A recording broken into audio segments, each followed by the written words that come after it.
মাঝে মাঝে মনে হয় রিল্যাক্সের সাথে করা ভিডিওগুলো ফেসবুক মনে হয় নিতে চায় না।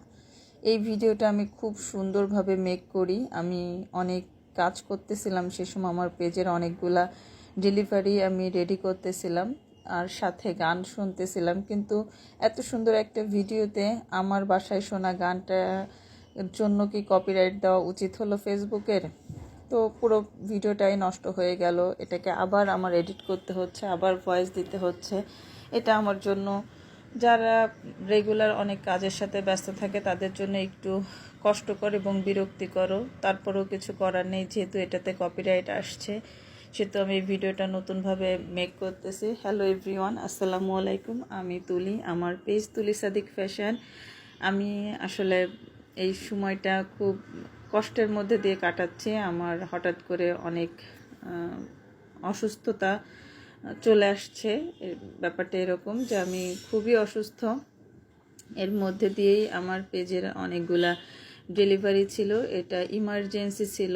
একটা আপু অস্ট্রেলিয়ায় চলে যাবে, তো উনি ওনার ওইখানকার যে নেইবার্স বা কলিগ যারা আছে তাদের জন্য ছোট ছোট গিফট নিতে চায়, আমাকে এগুলা রেডি করে দিতে হচ্ছিল। তো আমি আসলে নিজের রিফ্রেশমেন্টের জন্য গান শুনতেছিলাম এবং ভিডিওটা মেক করতেছিলাম যে আমার করা একটা ভিডিও থাক ডেলিভারির। কিন্তু কি আর করা, পুরো ভিডিওটাই নষ্ট হয়ে গেল কপিরাইটের জন্য। যে আসলে ব্যাকগ্রাউন্ড মিউজিক ফেসবুক যে একেবারেই অ্যালাউ করে না, এটা আমার জানা ছিল না। এই ভিডিওর মাধ্যমে আপনারা সবাই এই বিষয়টা অবগত রাখেন, যারা ব্লগ টাইপের ভিডিও বানান বা ছোট ছোট রিলস আপলোড করেন, সেইখানে চেষ্টা করবেন যে কোনো রকম ভয়েস বাইরের মিউজিক অ্যাড না করে নিজের ভয়েস বা নিজের যে কথাগুলো থাকে বা কোনো লেখা যদি আপনি লিখে দিতে চান সেটাই অ্যাড করা ভালো। তা না হলে দেখা গেল এগুলো কপিরাইটসে এসে জমা হয়ে যাচ্ছে, আপনার এই জিনিসগুলো আপনি বুঝতে পারতেছেন না।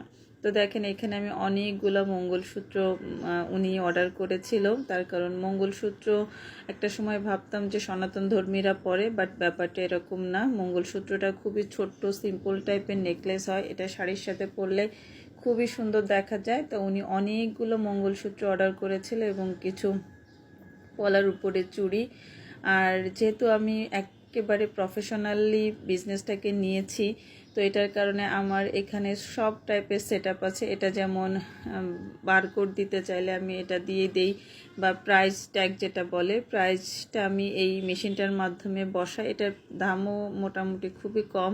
তো আপনারা যারা বারবার হাতে লিখে প্রাইস দেওয়া বা মুখে বলা এক ধরনের পেন, তো সেই ক্ষেত্রে আপনারা এই যে এই স্টিকার বা এই মেশিনটার মাধ্যমে আপনারা যদি আপনাদের প্রোডাক্টের গায়ে, প্যাকেজের গায়ে প্রাইসটা লিখে দেন, সেক্ষেত্রে হচ্ছে যে আপনার মুখে বলতে হইল না, বা এবং আপনি যেভাবে প্রাইসটা দিচ্ছেন সেক্ষেত্রে আমাদের হয় কি অনেক রকম প্রোডাক্ট থাকে, তো ওই প্রোডাক্টগুলোর দাম সবসময় মনে রাখা, অ্যাডজাস্ট করা, এটা নিজেদের জন্য ডিফিকাল্ট হয়। তো সেক্ষেত্রে উচিত যে এই টাইপের প্রাইস প্রত্যেকটা প্রোডাক্টের সাথে লাগাই রাখা, তাইলে আপনাদের বুঝতে এবং কাস্টমারেরও এই জিনিসগুলো বুঝতে সুবিধা হবে। আর এতে এক ধরনের হাই ইমেজ তৈরি হয় যে প্রোডাক্টের গায়ে প্রাইসটা দিয়ে দিলে।